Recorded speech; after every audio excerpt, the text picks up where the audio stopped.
Come join Greg and Richard right here on Talking Red.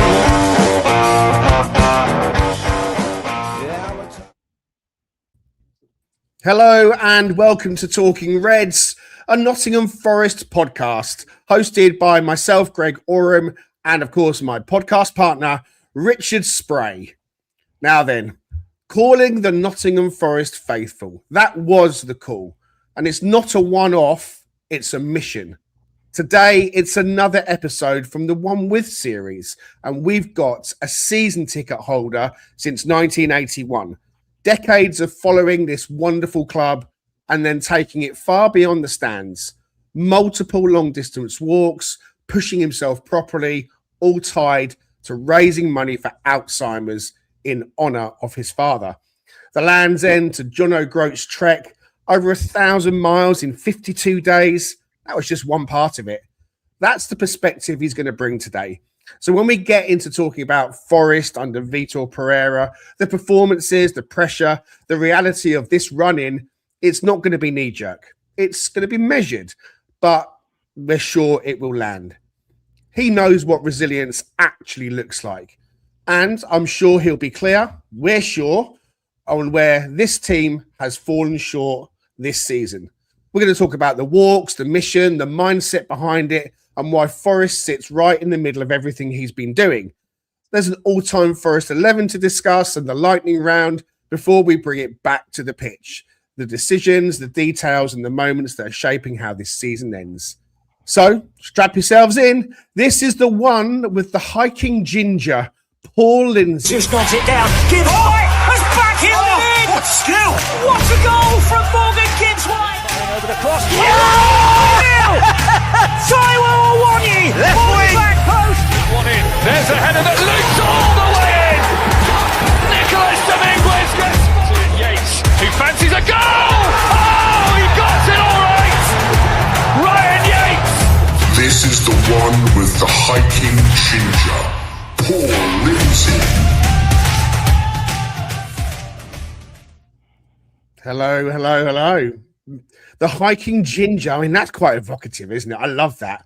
But you're here and we're thrilled about that, Paul. Welcome to Talking Reds. Oh, thanks ever so much, Greg. Richard, really, real pleasure to be on here tonight, so thank you very much for the warm welcome, and I'm just, as I say, delighted to be chatting with you guys this evening and all them Forest fans out there, so brilliant. And if you are with us in the chat, let us know you're here, guys. We would love to put up some of your comments as we go through this hour. Please do hit the like and subscribe button. Follow us on all the social media channels and so on, X, Facebook, TikTok, and Instagram. Give us a review on the podcast you are listening to. Thank you for tuning in to this later on if you are doing so. I'll quickly put up this comment. It says, hi guys, it's been a great week watching Spurs fans break down. That's from the NFFC 1865 U Reds. Spurs, Igor Tudor has departed Spurs today. That's no big surprise. We'll perhaps touch on that a bit later. But we'll get right into it, Paul.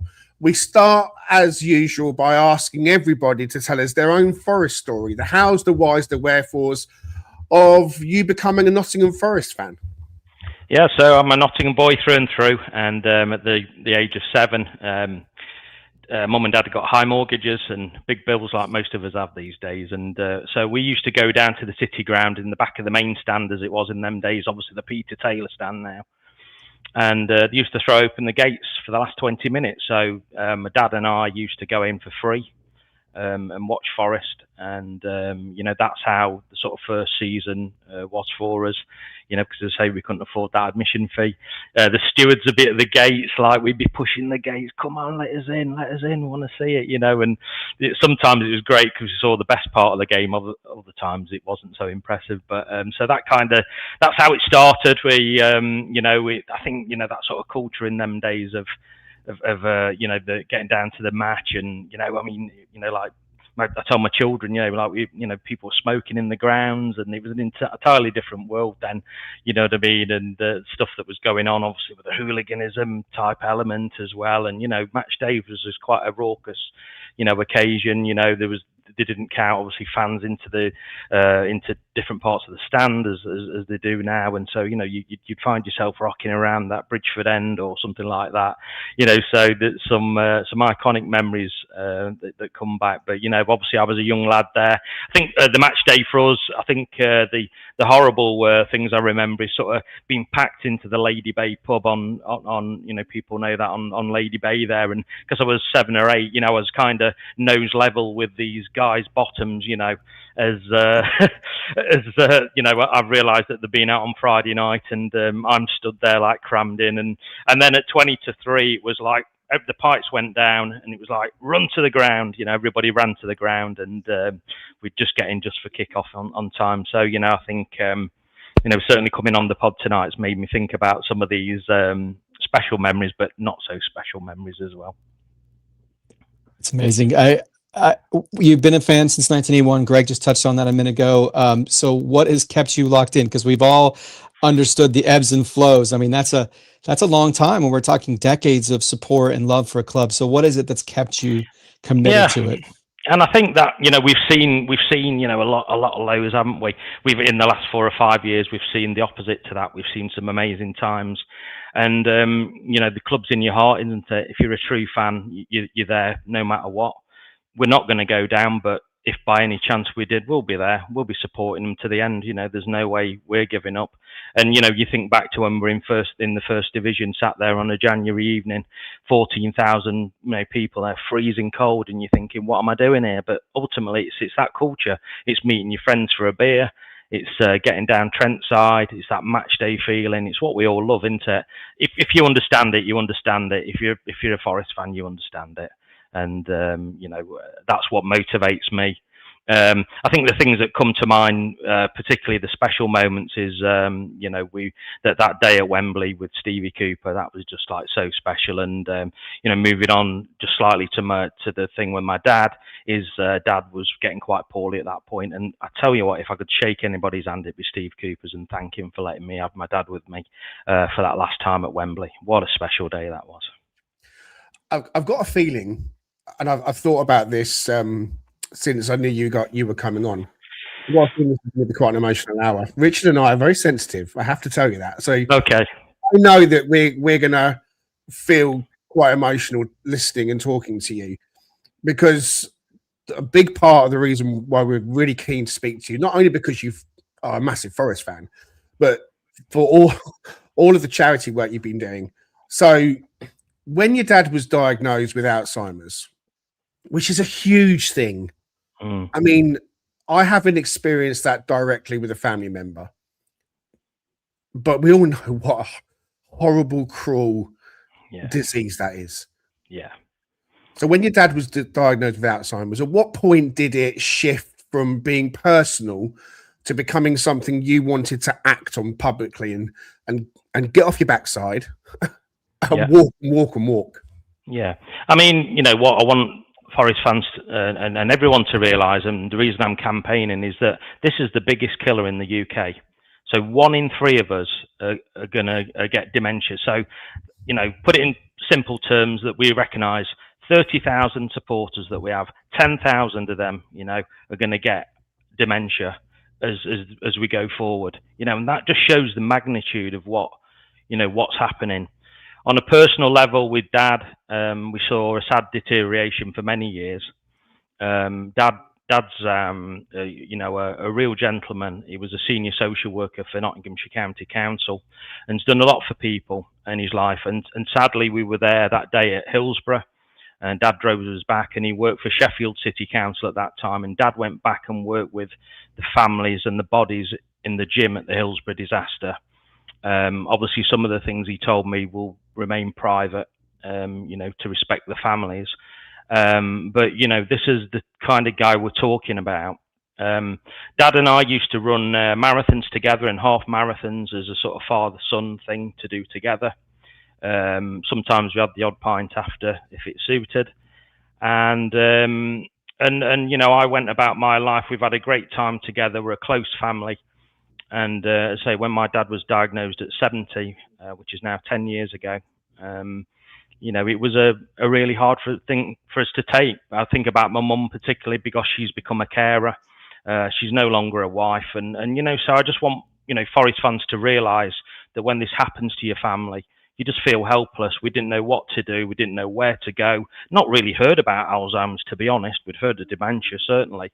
And then the Alzheimer's Society were able to point us in the right direction. So I just want you to know, as Forest fans, that, you know, they will be there when you need them. Like many tragic diseases and different things, there is things in place to support you.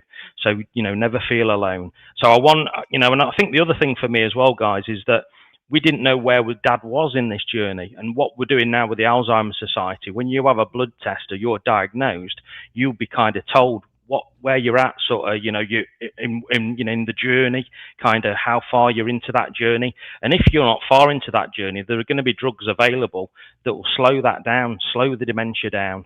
So, you know, my dad, for instance, is 80 now, and it'd probably give him another 5 years before he is now. Sadly, bringing it up to date, he's sat in a chair, the man's gone. I describe him like a silhouette that's walked off into the distance. I never got a chance to say goodbye, and my family didn't. So I don't want it to happen to you. So going to the walk, so 3 years ago, I just got up and I just said to my wife, I want to buy a motorbike. And she said, no, I don't think so. You're not got very good balance. And then I went away again. I come back and I said, I'm going to walk from Land's End to John O'Groats. And she said, that's you. And taking it back to the running days, within like a week of starting that walk, because I was walking between 20 and 25 miles a day. And I set off on the 21st of April 2024. So we've still got a bit of frost round in Cornwall.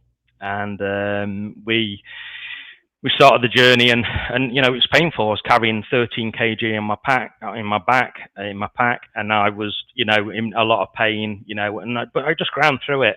The weight was dropping off. Maybe, you know, hikers know that you walk fit, you do walk yourself fit, and by the end of the journey, I could have ran the 20 miles if you'd asked me to do so, you know. And so I set off. People say, what was the best bit? I said, people for sure. The Cornwall people, Devon people. We've got banners, we've got different things, and hence the 23,000 we've raised so far. People have been so generous. But, you know, I just want people to realise that it could happen to you. It could happen to you or your loved ones. And I want you to not go through the journey that we have. So, yeah, it's Dad's definitely my motivator, my best mate, my best man. My 4 mates were ushers at my wedding 30 years ago. And, you know, and my dad was my best man. So what more can you say? You know, he's an absolute legend. And in my mind, it's the least I can do for him. Incredible. Yeah, it's as Greg said, it's hard not to get emotional about it because, my grandmother passed from Alzheimer's as well. She in her late 80s. So my heart goes out to you, and certainly I'm grateful for what you're doing to honor your dad and your mother and everyone who's been a part of this process. So thank you, Paul.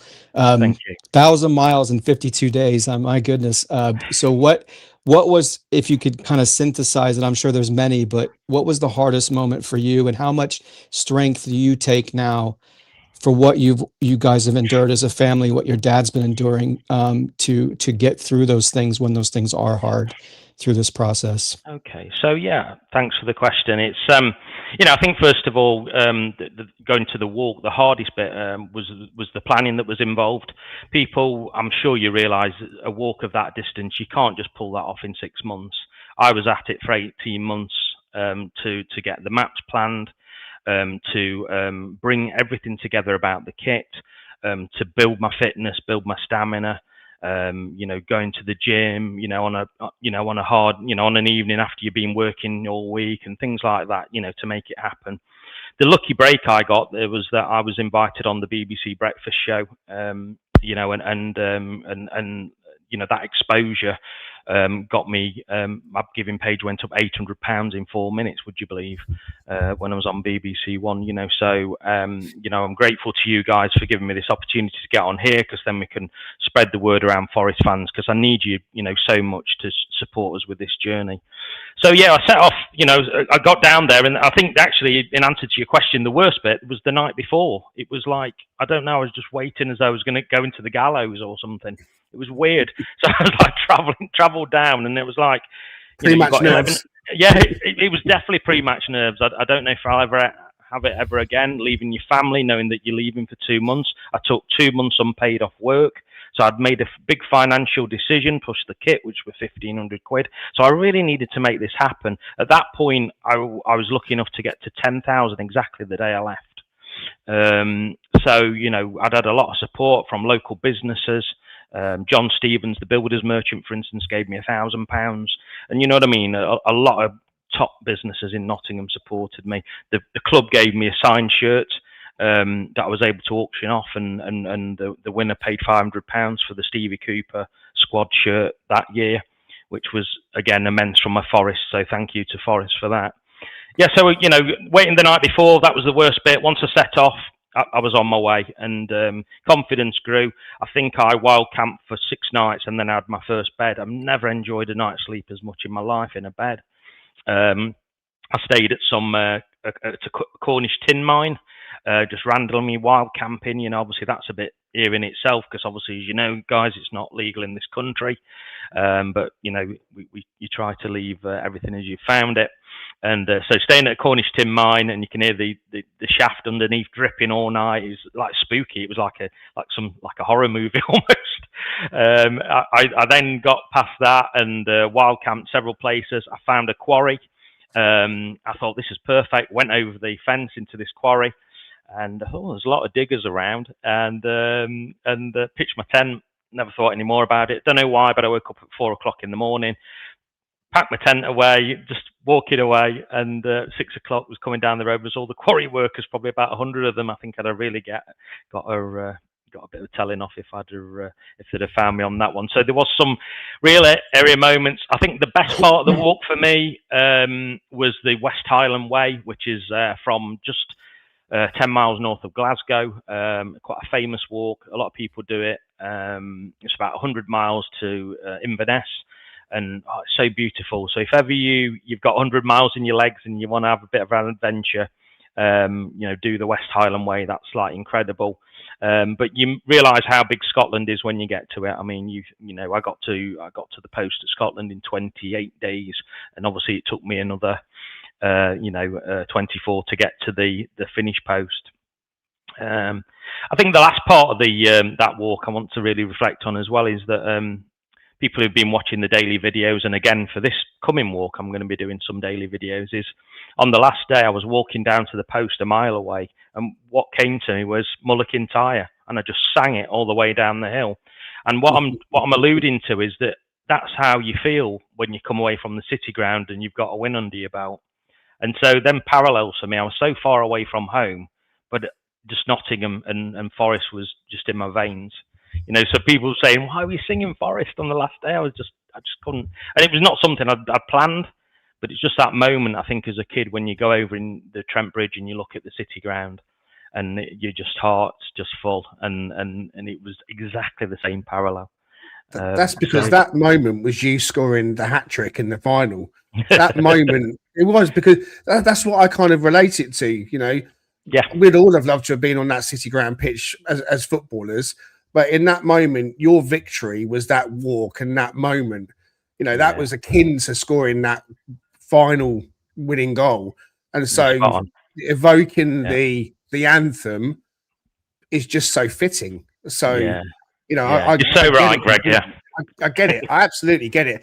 You know, I mean, there's so much I want to ask you about the walk you've done, because I mean, I'm interested to know how many hours per day you kind of set yourself a target of, you know, and how did you kind of break it up?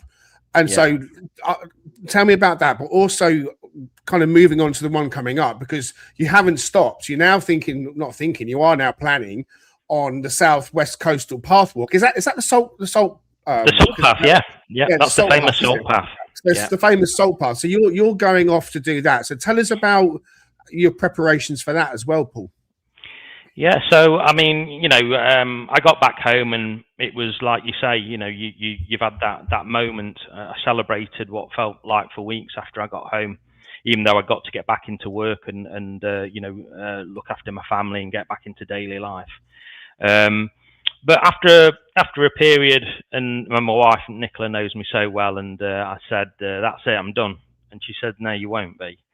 And hey presto, about 2 months later, I went, right, okay. So I looked at it and I thought, I'm going to walk the entire length around Ireland.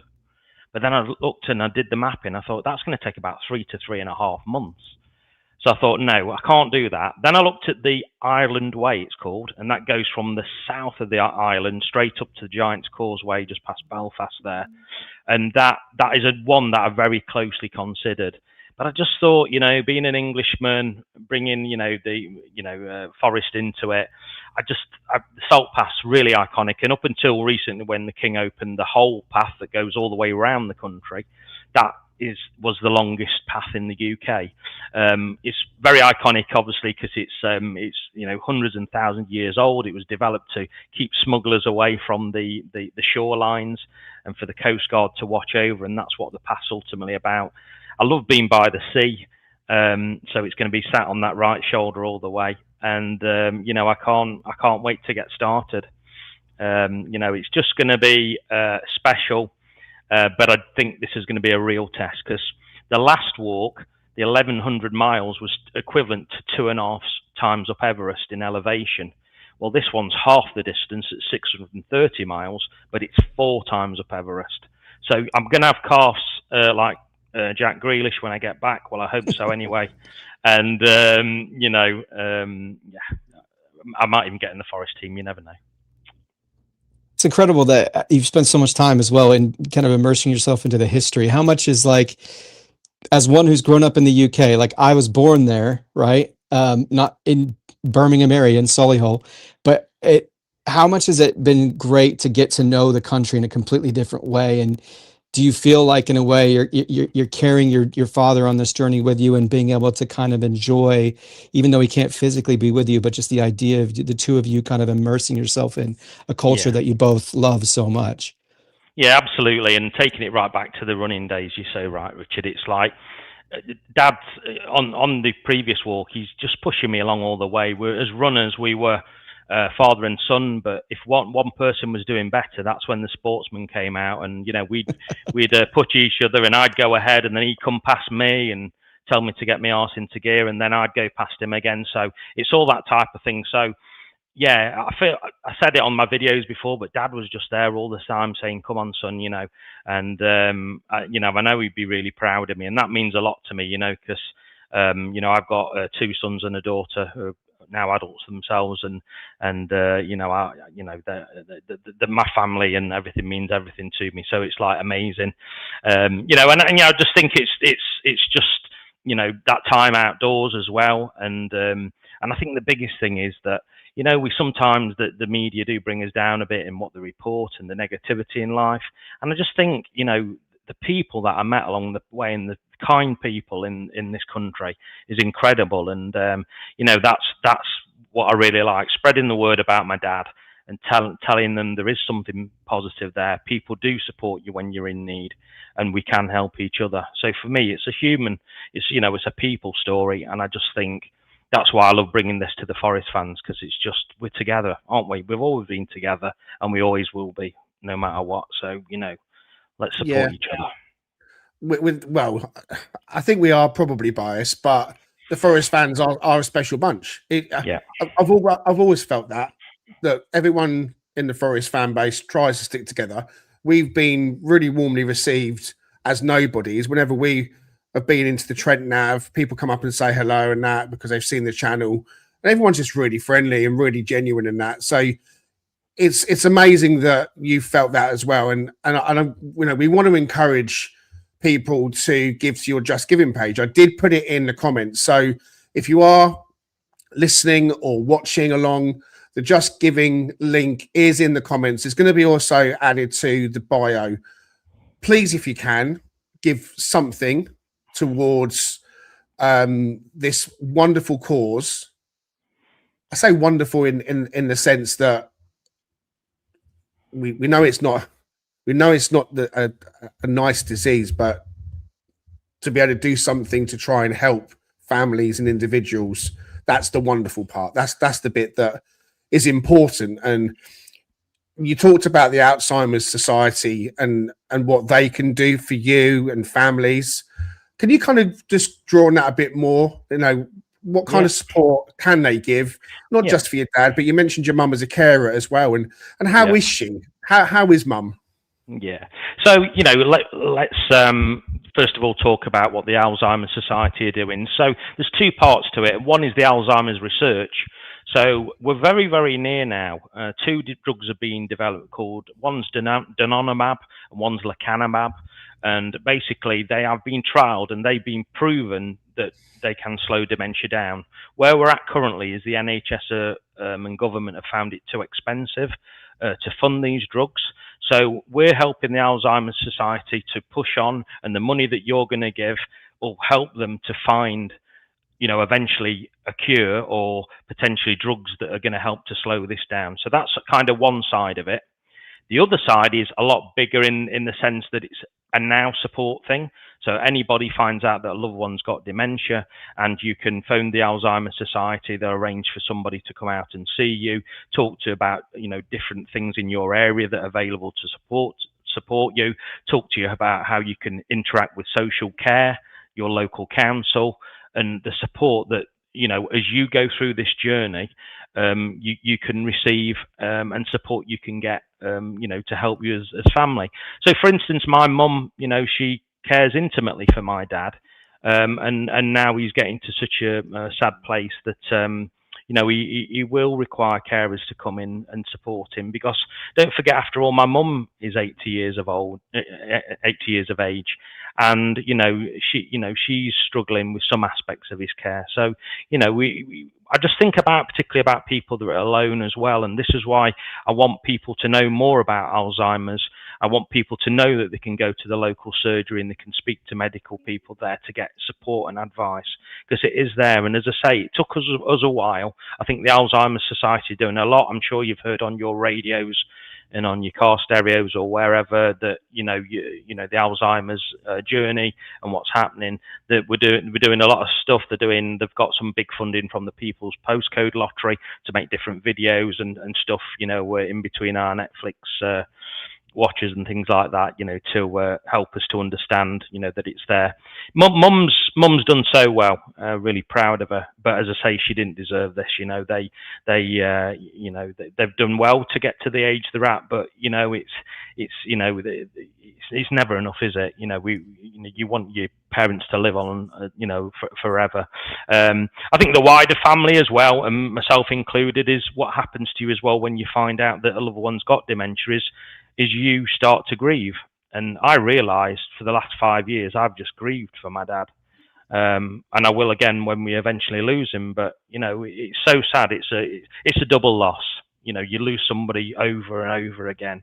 You know, it's a really sad thing. But I will tell you now that when you do need the Alzheimer's Society, they will be there for you, and that's what I want us to pump our money into. As Reds, we're one big family, aren't we? And so at the end of the day, you know, like you said, Greg, at the beginning of this, is, you know, we are one big family as Forest fans, and we'll continue to support each other, you know, into the future, because that's what our club's about. Incredible. Well, I'm curious, Paul, for you. I know you've touched on a multitude of things here, but how important has it been? I mean, just through this journey, to do these kinds of things, because as you said, if you get kind of focused in on all the things that are going on, sometimes that could it's going to affect your emotional and mental health. So how important has this been for you personally to strengthen your own mental health so that you can continue to kind of love, support, strengthen your own family that you have to take care of as well? Yeah. So how much is the just the walking and all of that meant to you and your mental health? Because it's been really important for Greg and I when we started this channel, like having this opportunity to connect and talk and engage the Forest family has meant to us in terms of our mental health. Yeah, I think Richard, it's a fantastic question. I think it's many points, and you know, I think maybe particularly as males that we do keep a lot wrapped up, don't we? And walking's helped me to get out there and put this into perspective. And if it happens to you, I'd encourage you to do so, and to talk, get some people, you know, get your closest, nearest and dearest, and talk it through, and keep communicating all the time about how you're feeling. Because, you know, you're going off to work thinking, oh, I can't believe it, I just feel in the right state today. What's, what's happened to me, and all that type of thing. And so I think even, it affects everybody in different ways, doesn't it? Loss and grief. And, we've got to help each other. But communication, I think, is the key. I just went out walking for many hours, and I don't mind saying that on the Land's End to John O'Groats walk, I cried for days as I walked, and just like was suffering so badly with the loss of my dad. But what I did have is a couple hundred people on a private WhatsApp group, and my closest, nearest friends and family, and the encouragement was incredible. And so I think that proves that we got through it together, or we're getting through it together. I think when you finally do lose someone, that ends, obviously, still a very big shock, but it's like I said, this is the biggest killer in the UK, and we've got to help each other as we move forward. We do. So please do give to Paul's Just Giving page. Anything you can do to help is a big help. When do you start the Southwest Coastal Path walk, Paul? So yeah, I'll start that on the 18th of April, which is 2 weeks on Saturday. I'm travelling down to Taunton the night before, and so I'll be starting that. I'll be walking, if you do the maths on this, it's virtually a marathon every day for 27 days. So I'm up in the miles. I won't stop. I won't give up. I'll crawl if I have to. I'm not being the big man. I'm just being honest. And that's what my heart's full of it for this cause. And I'll never give up until I complete this one, just like I did the last. I don't do negativity, but there was doubters around whether I could do this, but it never once crossed my mind that I wouldn't succeed, and it'll be the same with this one, I can assure you. Vitor Pereira has come into Forest and talked about mentality. That's a big word he's used since he's come in, and it strikes home just talking to you. Your mental resilience is intact beyond belief, and your fortitude and self-belief is unbelievable. And it's so wonderful to talk to you and hear you speak, and we've got every part of us behind you, and we know that you'll go to that walk and you'll smash it. We know you will. So please do give to Paul's Just Giving page. The link is in the comments. It will be in the bio as well. All right, so we're going to change tact. We might come back to a little bit more talk on the walk later on, but time is moving away from us. So we're going to change tact now, and we are going to go to your team. So we ask everybody who comes on Talking Reds to put together their own personal all-time Forest 11. I'm going to read out the names, and then you and I and Richard, we can have a bit of a chat about just one or two of them. So in goal, you've gone for Peter Shilton. Left back, Stuart Pearce. Right back, Gary Mills. Murillo and Des Walker in the centre of defence. John Robertson on the left, Stevie Stone on the right. In the midfield, Roy Keane and Lars Bohinen. And then up front, we've got Brian Roy and Stan Collymore. So, I mean, we've always said there are no wrong answers. It's your personal team and the ones that have meant the most to you. But Gary Mills stands out straight away. And you sat with the team, said, look, I've got to put Gary Mills in there.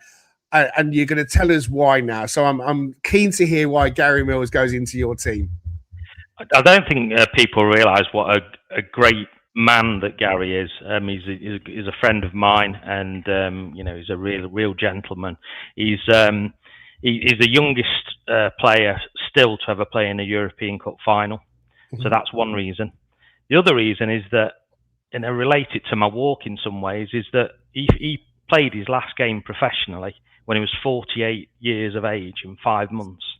So why wouldn't he be in that team if, with them two things alone? As I say, he lives in our village, and he's a real gentleman.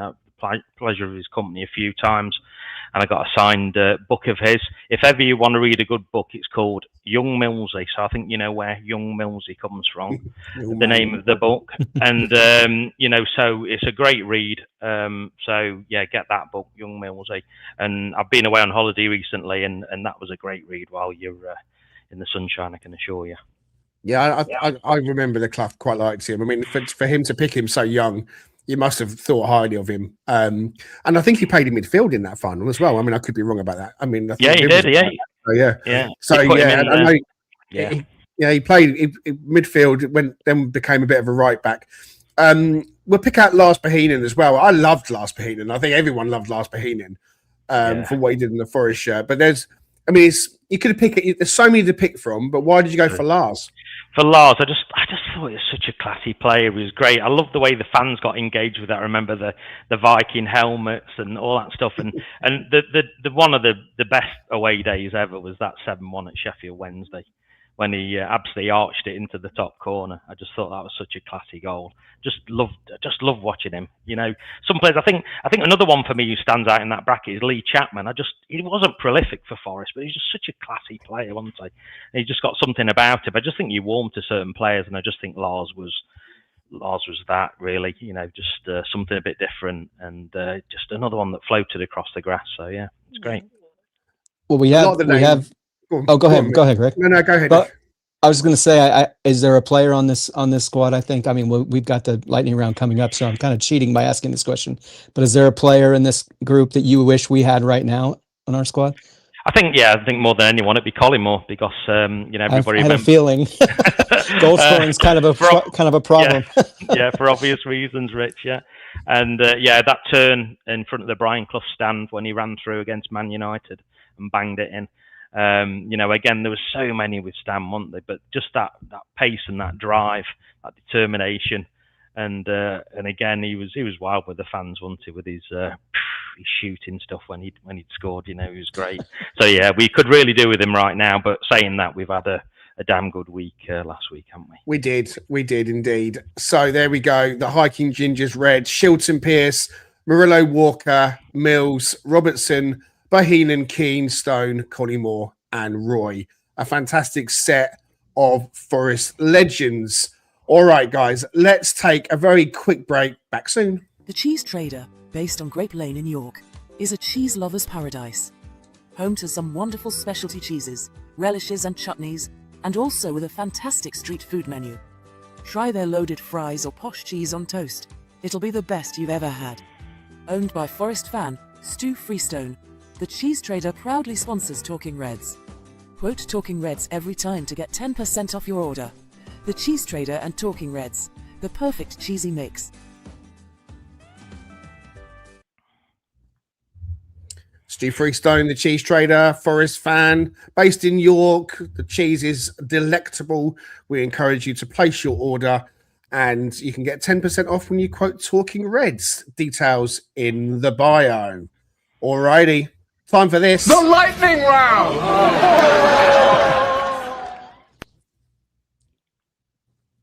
All right. Yeah, we're going to do the lightning round here. So, and to all the Friends fans out there, this is an ode to that great show, American Institution. Not sure if you watched that, Paul, but if you don't, no worries. Okay. Favorite Forest player of all time? Here we go. Gary Mills. There you go. Got to run with it, right?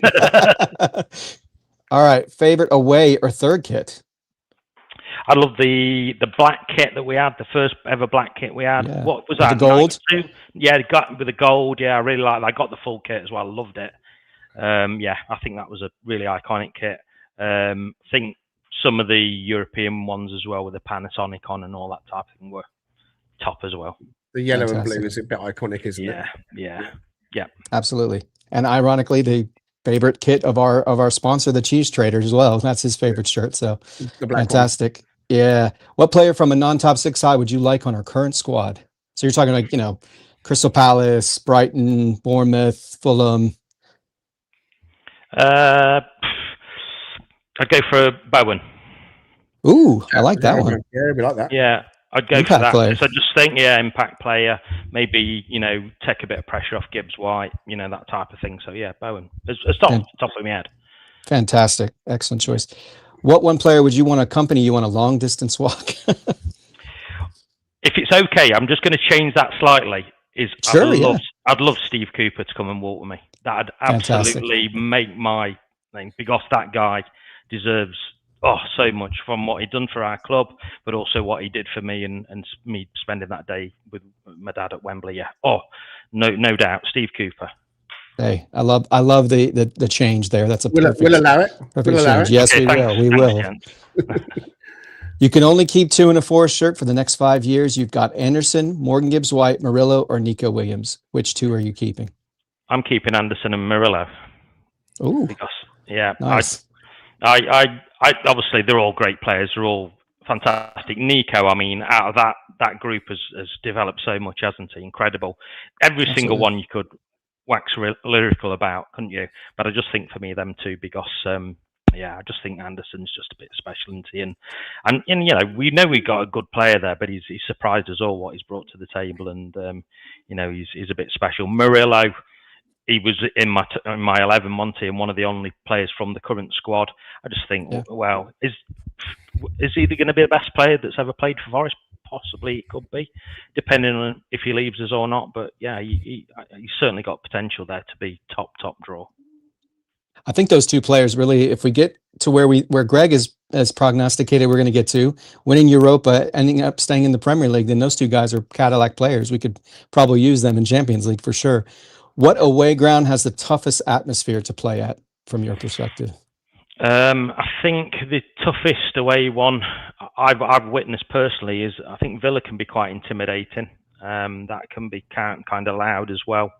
I mean, I'm taking it right back to when we used to play at the baseball ground as well. Don't want to swear on the pod, but you know, when we're playing derbies, you know, they were very loud games and stuff. But I haven't had the opportunity to go some of these newer grounds, but from what I'm hearing, they're not rocking like they used to be. But I'm sure my age now, I'm sounding a bit old, aren't I? So, but, No, I think Greg and I would agree with you on that for sure. The soulless bowl concept, right, exists for a reason. It's a real thing. Yeah. All right. I think I know the answer to this. If not a manager from Forest history, who would be your manager of choice for the current squad? Yeah, I think he's there, isn't he? I mean, you know, yeah, definitely. And I'm one of them that I just wonder if he'll come back. And, you know, depending on things, maybe many fans wouldn't want that to happen. And there's something about we're not good at going back, are we, with both managers or players? You know, we certainly don't want Billy back for the 3rd time, do we? But, That's you know, true. I think it would be Mr. Cooper there. So, yeah, wow, what a time. Did you get into that Market Square the day after? Wow. That was just amazing. I was at Wembley, but I didn't go up to the Market Square, unfortunately. Unbelievable. We found out that the players were all down at the Fire and Ice bar at West Bridgeford, and they're all out in the front balcony. Darren Fletcher was down there, and everybody. And we'd had a few drinks by then, and it was all cordoned off, you know, for the players and the officials. And my son went to the bar, and he said, "I'll bring the drinks out, Dad." He says, I came out and you were stood in the middle. He says, you got Joe Worrell on one side and you got Joe Lolly on the other. And he thought, flipping it, how am I going to get into it? Anyway, my son being like he is, he shouted, the bouncers went to stop him as he walked towards the cordon. And he said, that's Jack Colback there, Jack Colback. And I turned around and waved. And he went, yeah, it's Jack Colback's uncle. I'm with him. Because I got obviously the red hair and stuff. And so the next thing, my son come walking in with these pints, and we spent all the evening, the night after. Bryce Samba was worse for wear. He'd been on the Voddies, you know, and it was Joe Worrell, just fantastic. Joe Lolly, they were great. I think they went off to the Irish bar on the Raglan Road on Derby Road after that. That's amazing. Fantastic. Oh my gosh. Isn't it interesting? There's just like select moments in your life where you feel I'm okay to tell people that I cried like a child when that moment happened. And that's exactly, I mean, I was at work. Greg knows this. I was at work and I'm sitting there at work. I'm like, I don't care what's going on at work right now. I'm watching this match, and I watched it and I just absolutely bawled my eyes out. It was fantastic. So bless you guys for being able to experience that live in person. That's amazing. Yeah, my wife's always said to me, what would you do over the years? Well, that one sweet day when Forest get promoted back to the big time, what are you going to do? I said, I'm going in town for 24 hours and I'm not coming home. And that's exactly what we did. Well done. And it was fantastic. Word. Fantastic. All right, mate. Last question. Forest win the Premier League, but are then relegated into the Championship for the next 25 years. Would you take it? No, because I'm happy where my club is. They should be in the Premier League, and we're not glory boys anyway, are we? You know, we loved it last year, didn't we? And just to see our club sitting, this year's been tough, hasn't it? It's been up and down roller coaster ride. I think Pereira's I think we've got a decent guy here at the moment that will see us over the line, but this has been a bit too stressful for my liking. You never know what could happen in Europe, where that Jesus keeps banging him in, doesn't he? And he's looking good in Europe, certainly. So yeah, let's stay in this Premier League and take the position that we rightfully should have. Fantastic. Thank you so much for participating in the lightning round, Paul. Appreciate it. I am so good at lightning rounds. Paul is good at lightning rounds. Very good lightning rounds. Yeah. Okay, right. So let's have a few minutes to chat about Forest then. I mean, look, how do you sum it up, Paul? What do you actually see under Vitor Pereira? And do you think that this group has the resilience that you've shown on those walks to stay up? Yeah, I think so. I think it's human spirit that when the chips are down, sometimes we have to dig deep, don't we? And I think that's exactly what our boys are doing at the moment. I think it has been tough for them. These guys are multi-millionaires and they've got a great life. Don't get me wrong, but they're now producing. I think Pereira's brought that Nuno effect that Nuno galvanised us last year. He's been able to sort of replicate something similar in his own way. I really like his mentality. I was listening to something and he talked about people dreaming and saying that you don't stop dreaming, but dreams are only dreams. And basically what he was saying is that, and I can relate this to the walk, is that before I did the Land's End to John O'Groats, I'd say I'm dreaming of doing this. Well, I realised that I wasn't dreaming. What I was doing is I was preparing well and I was determined to do it. So you can make things happen without dreaming. If you're disciplined enough and you're, and I kind of heard that on an interview. Visualization. I'm a big believer in visualization. Yeah, that's the word. And certainly, I just think he's got the team, zoned into that. They're a squad of players together. Forget what's happened so far. We're going to pick up from here, and this is exactly what's happening. I was delighted about you guys. One of the best performances against Spurs, wasn't it? Absolutely incredible, particularly that second half. And I think I think the other thing to bring into it is that you can't beat fitness. And I don't know what happened in the summer, but for any elite sportsman, your core fitness is the key. And I think we're finally looking very fit. When we're running over 100-minute games, aren't we?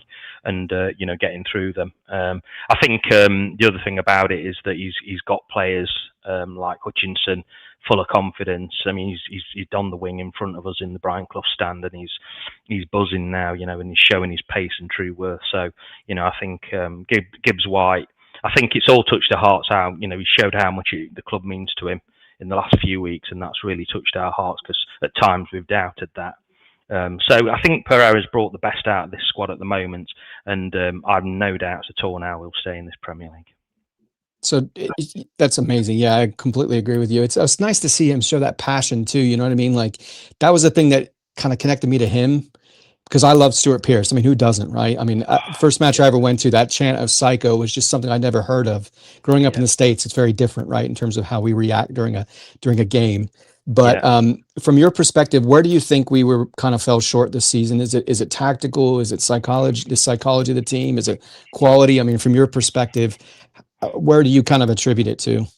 Yeah, I mean, in a short answer to that, I think it was stemmed from the summer. Clearly, I remember sat with my sons the night before the first game against Brentford and being amazed at the press conference I was listening to and what Nuno was saying.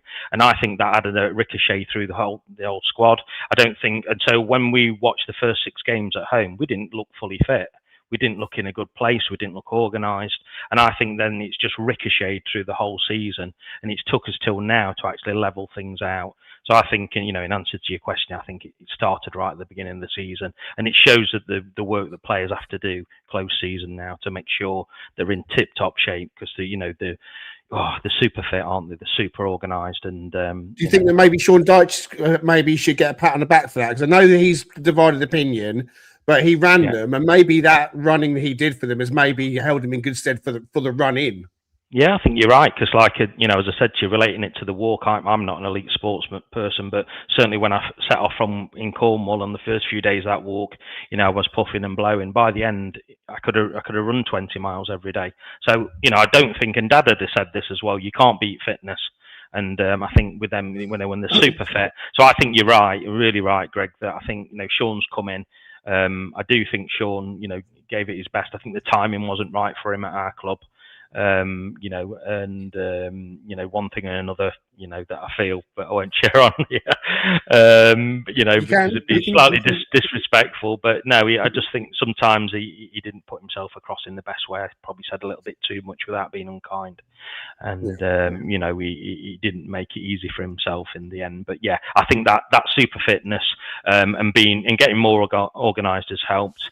So I think there's a combination of a lot of factors, So we talk about, which we've been trying to identify, if we could, throughout the season, why it's gone wrong in terms of finishing 7th last season, when in fact it could have been 3rd and it should have been probably around that mark. But we finished 7th, and it was a wonderful season, semi-final of the FA Cup. And so none of us really expected us to be back down, battling to stay in the Premier League. And we've tried to kind of pinpoint the whys and wherefores. And you talked about that ricochet effect of the Nuno press conference and the Edu moment, and it all kind of unraveling.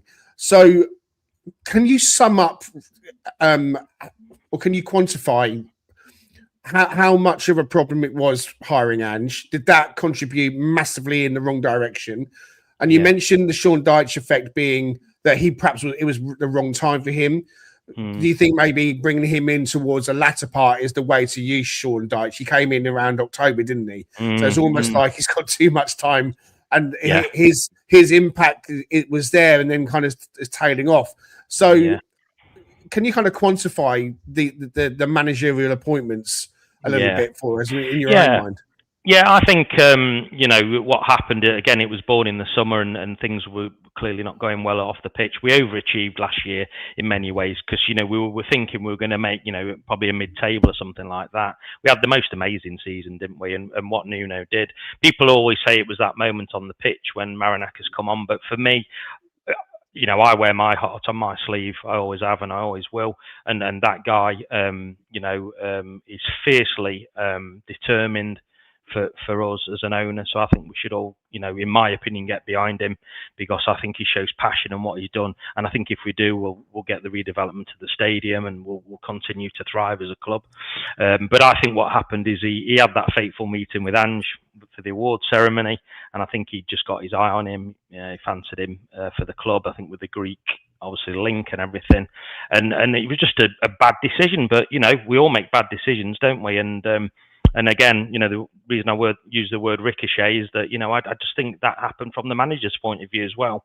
And what a disaster. What a disaster Ange was. I mean, I just couldn't believe it when I was listening to the press conference about you guys, but it was just horrendous, wasn't it? And, some of the things he was saying and talking about his old club, he was just really unprofessional. And I think he's come out since, Ante, and sort of said he regrets, quite a few things that he said. I think Dyche coming along, had to happen at that point because that had to, give us a bit more stability. What's happened since, and hence his departure, is he didn't stabilise us as well as I think people thought he would.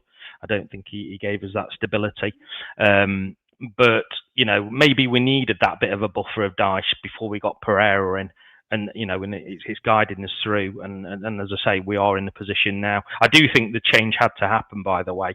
From Dyche to Pereira because we were only going one way at that point, which was sad really because I do know that Sean's a good guy and he's well regarded around the pub scene and what have you in Nottingham and stuff, even though he didn't go out celebrating when he was in as manager, but he's well regarded, Sean is, and but I remember seeing him in Bridgeford about 20 years ago and he was with Woney. And they were sniffing around before, obviously, that they hit it big in management.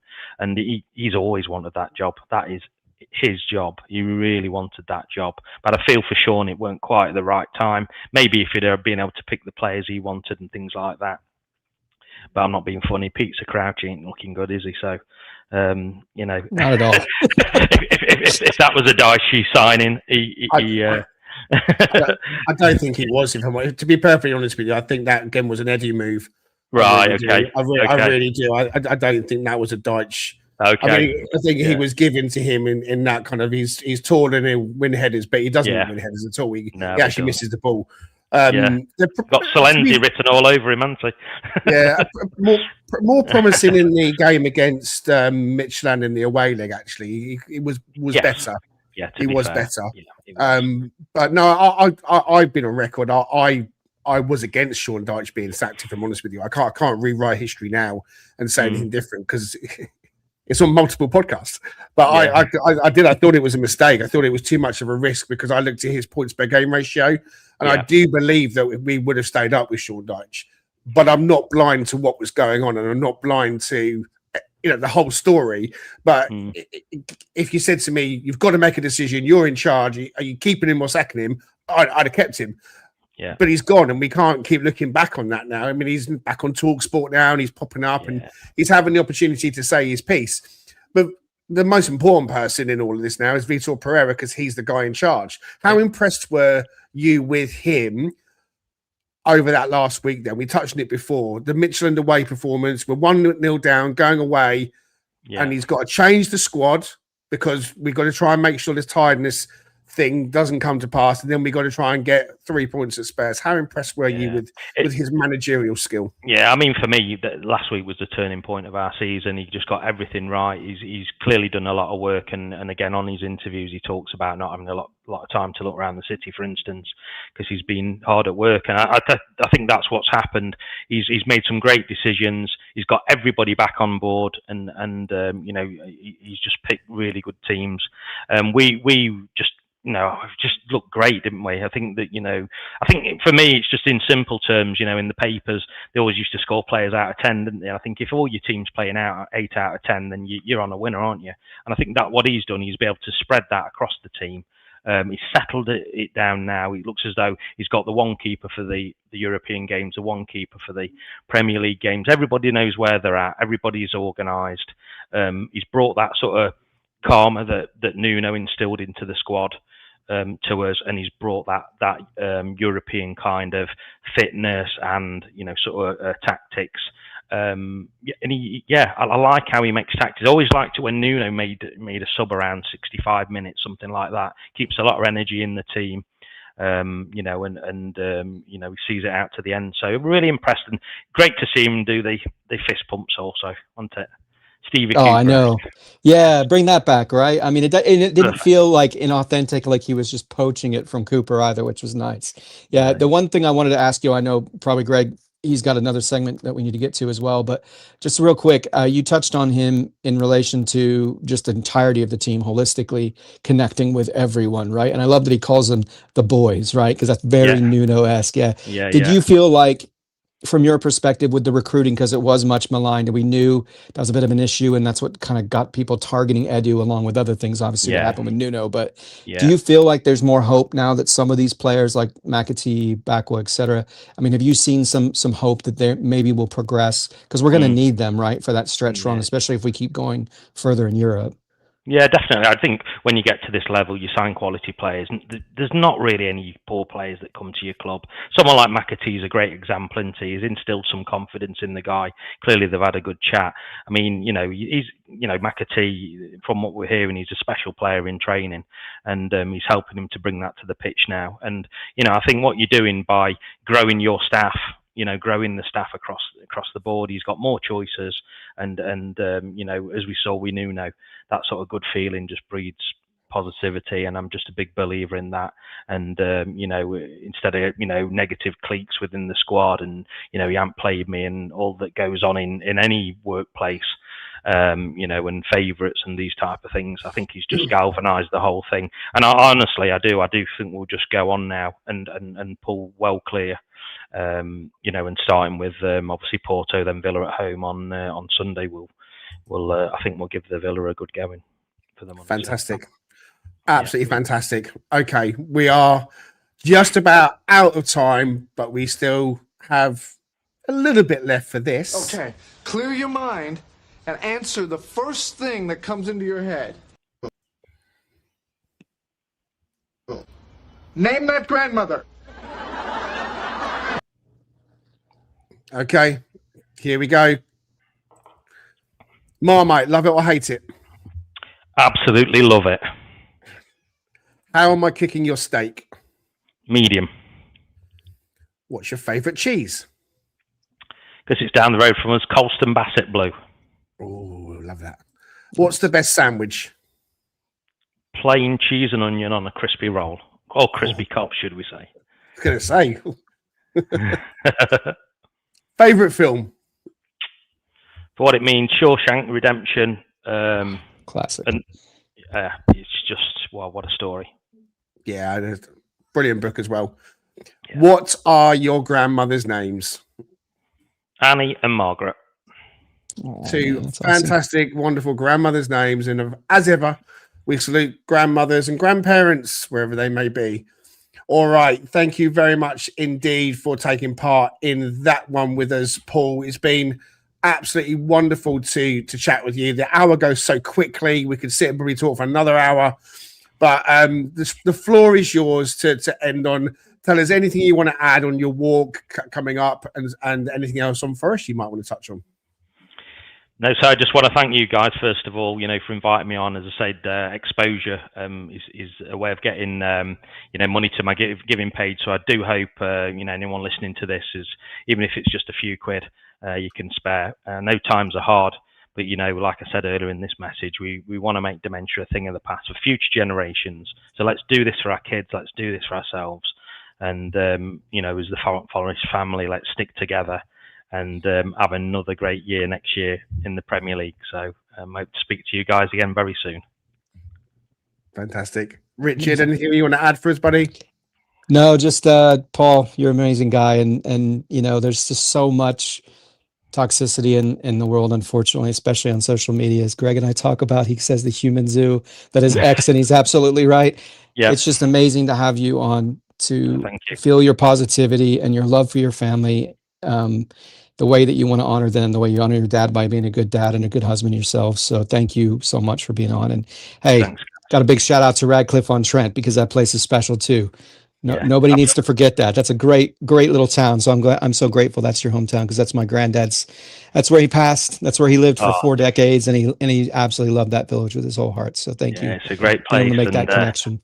Yeah, absolutely. And, let's enjoy the rest of the season, and we'll be having a drink with Pereira in the Market Square before we know it. There you go. Absolutely fantastic. Yeah, I echo what Richard said.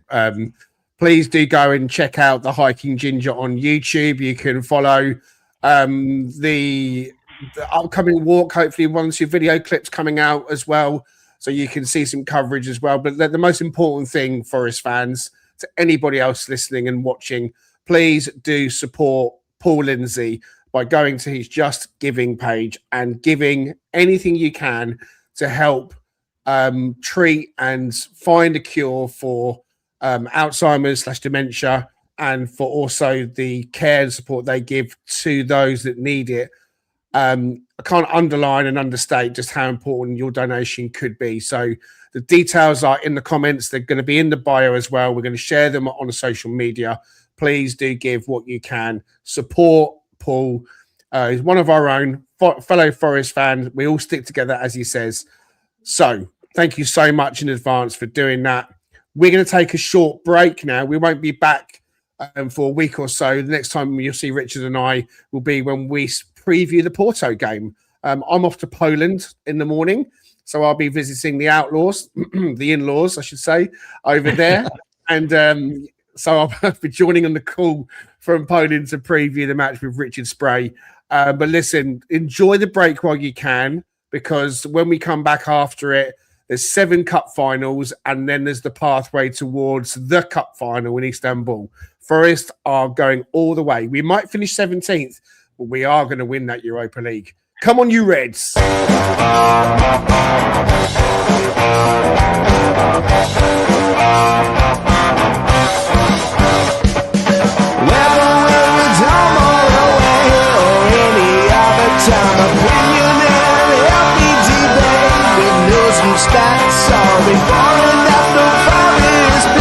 Come join Greg and Richard right here on Talk.